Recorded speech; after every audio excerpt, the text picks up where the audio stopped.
Hi, I'm Sam from the Unity of Life, and today in this video I'm going to explain a little bit about myself and what the Unity of Life actually is.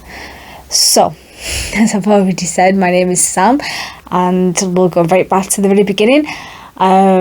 So I did my GCSEs like normal people, and then I progressed on to college and did a course in animal management because I have had a interest in animals my whole entire life and thought that animal management was a step in the right direction for me to work with animals, which is something I've always wanted to do. At that point though, I did want to be a vet, however that didn't pan out.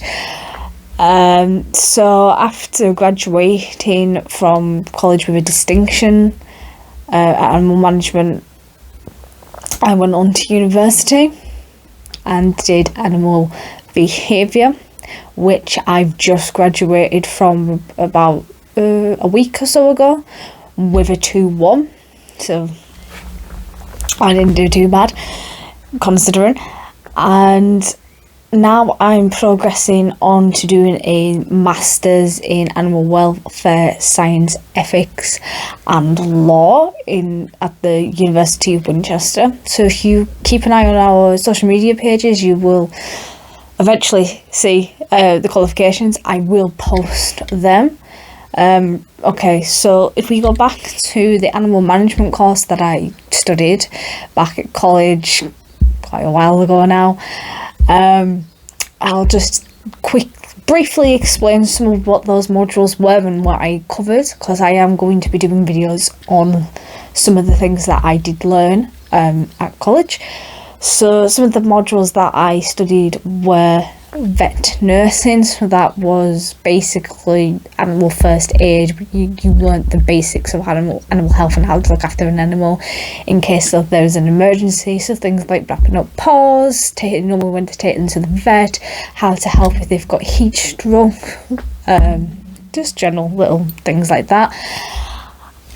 And I also did a module in training, and I specialised in dog training because dogs was an animal that I have quite a lot of interest in. And it was slightly easier as well because dogs are generally known to be easier to train. So I cheated a little bit on that one. But I will go over what I did for that training project in a later video, so keep your eyes open for that. Other things that we looked at was breeding and managing young stock. So when we looked at breeding, again, we looked at dogs, and it was how to breed a dog, because it's a lot more complicated than you think. It's not all about putting a male and a female in a room together and crossing your fingers and hoping for the best that they're going to mate and reproduce puppies. It's a lot more complicated than that. And the rearing of livestock was young stock, is what do you do when mum can't look after her offspring? Again, we looked at dogs because everybody was very dog orientated in the class. So it's like if mum can't feed them for whatever reason, maybe she's got inflamed mammary glands, or she's got an infection, or she's just not producing milk, or maybe she's just not quite got that mothering instinct and is rejecting a pup or a litter of pups. What do you do in that instance? So we learned all about that as well. Again, I'm going to go into more detail in a future video, so keep an eye out for that if that sounds interesting. And we'll go on to uni now, which was animal behaviour. It's a scientific course. The behaviour of an animal is really, really complex. Okay, I spent 3 years looking at different behaviours of different animals, and I'm not going to go into too much detail with it now because, like I said, it's very complicated, and I am going to be covering a few aspects of animal behaviour and what I did at uni as well in future videos, and I'll try to explain it in a way that's easy for people to understand, because it is so complex and it is really hard to get your head around. It was really hard for me to get my head around some of the things I still haven't quite got my head around fully, but it's all good. I got there, I qualified. So back on to the unity of life and what it is that I am wanting to do with this video, well, with this YouTube channel and my potential business and things that I want to achieve as an individual. So what happened in 2020 was really horrible, and I'm not just talking about the coronavirus, but I am also talking about the fact that a lot of people's eyes were opened up to just how much racism is going on in America and indeed their own countries, with what happened to George Floyd. And it's the Black Lives Matter movement has been born out of that. And the reason that I am mentioning this, considering I'm already really animal orientated, is purely because I don't believe that we can help our animals on this planet if we can't help each other. We're living in the 21st century, and it is so upsetting to see that we are still judging each other on things that we have no control over. We can't control our skin colour, our biological gender. Note that I said biological gender, and not physical gender or gender identification. And when I say biological gender, I do mean your chromosomes. So whether you've got an XY chromosome or an XX chromosome.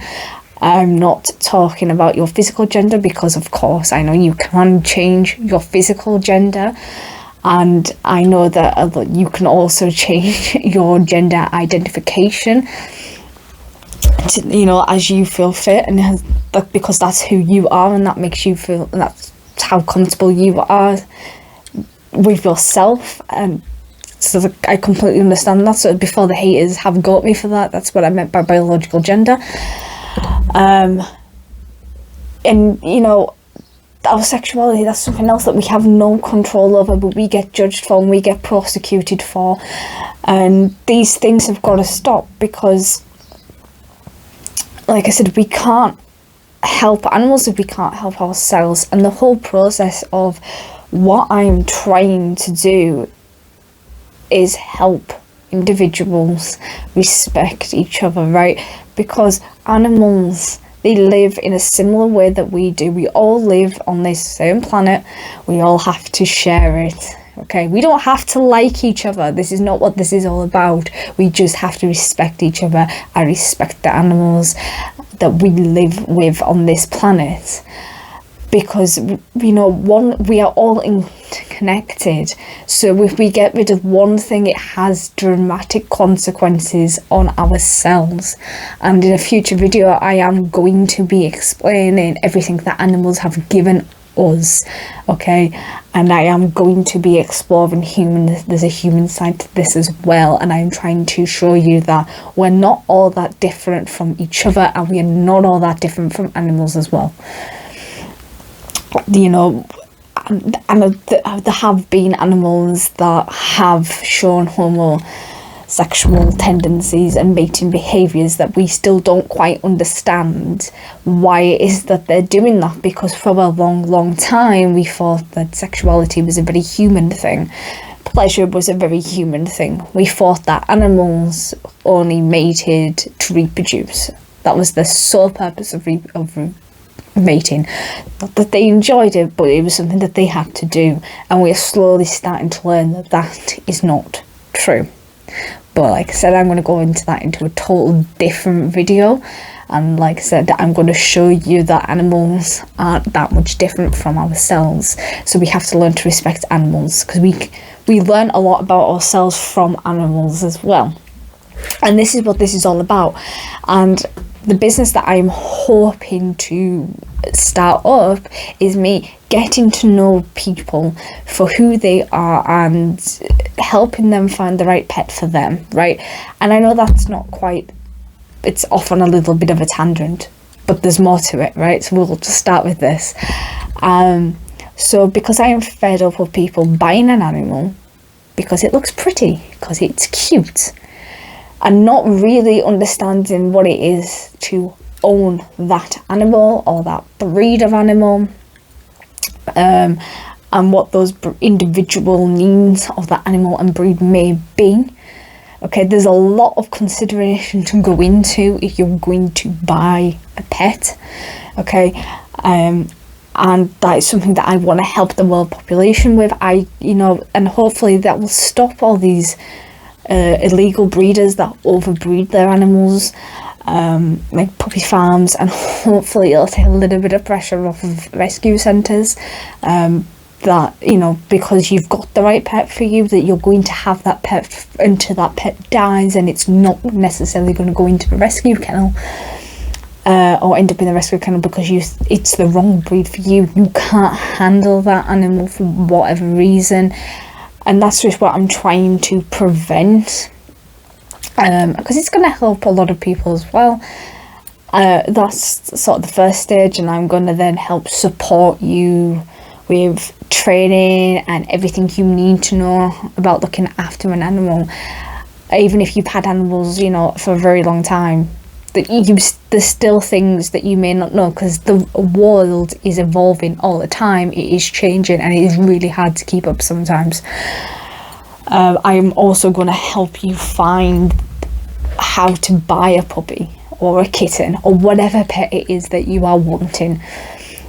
Because again, it's not as easy as going online and looking for that particular animal. In fact, the internet is a really bad place when you're looking for a pet. That's where a lot of illegal pet trade happens, and people just don't know about it. So I'm going to try and educate people on that through this business. And the other side of this would be sort of an organisation side that isn't quite a business, because we wouldn't be looking to gain any money from this. And what it is we will try and support people throughout their lives, throughout their education, to get the perfect job for them, their dream job, if you will. I live in a very isolated part of England, okay, and for a very long time it's been white dominance. Over the last recent years, there's been a few more people of colour, and a couple of months ago I heard on the radio that the people of colour in this county are getting prosecuted because of the colour of their skin, and they're not succeeding in school because the school is labelling them as uncontrollable, that they're a problematic child, rather than sitting down and thinking about maybe why they might be acting up. Because every child has a tendency to act up. It's just what children do. And there's no reason to prosecute a child because they've acted up and they're not white. It's ridiculous. And a lot of people who are not white are also losing their jobs because of the colour of their skin as well. And that really deeply upsets me. So this is an organisation that would help support people, okay, no matter who you are, no matter what colour your skin is, no matter what your sexuality is, what your gender identification is, even what your religion is, none of that matters. What matters is that you're a human being, and that you deserve to have the opportunity, the same opportunity as everybody else, to get to university if that is what you want, and to get your dream job and to be paid the same pay as somebody who is white and is male, because I know for a fact that there's still a lot of businesses that pay a male more money than they would pay a female, and it's ridiculous. It shouldn't be the case. So the organisation hopefully would be to team up with other organisations and companies and help and do like a mentoring scheme to help children get through their GCSEs and get into sixth form, college, and then progressing into university and getting a job at the end of that. Like, you walk straight into a job through this, because you've been on our system for so long that we're like, yeah, we can give you a job. Because this is another thing that universities and colleges and schools, they don't do, is they don't give you enough support or enough information of how to get a job, so this would be a scheme to get you into that job. And one of the things that I am going to be talking about on this channel is Formula One. And the reason that I'm going to be talking about that particular sport is because of the lack of females that they're in there. So, they're not it's not a perfect sport. They've decided that they are going to start taking steps in the right direction and tackling racism, but they still have a long way to go. Steps in the right direction, but they're nowhere near where they should be as a sport that is so popular and so inspirational to a lot of people. So I am going to be talking about F1 because as a female, it would be nice to see other females driving in motorsports in general, not necessarily just F1. And I know that there are organisations out there that help children do that, young girls do that. However, my only issue with them is that they're in these big, massive main cities like London. And if you live in the country, in a very small, isolated community like myself, these opportunities are just not there for you, and I want to try and fight to get those opportunities into the most remote areas, to give everybody that opportunity to be able to go into motorsport or any sport or any job that they want. And I'm going to talk about these organisations, and I'm going to bring some information to you because you may not know about all of it. So that's pretty much who I am, what this YouTube channel is going to all be about, my potential business. We have a Facebook page, we have an Instagram, I've got personal Instagram as well. You can find links to all our social media accounts down in the description below. I'll make sure it's in there. So please do not forget to like, comment and share this video if you like it or like what we're going to be talking about and we're going to be covering. And don't forget to give us a follow on Instagram or on our Facebook page. Just pop in and say hi, and I'll see you next time with the first video that I have planned, which is a brief history on F1. See you next time. Bye.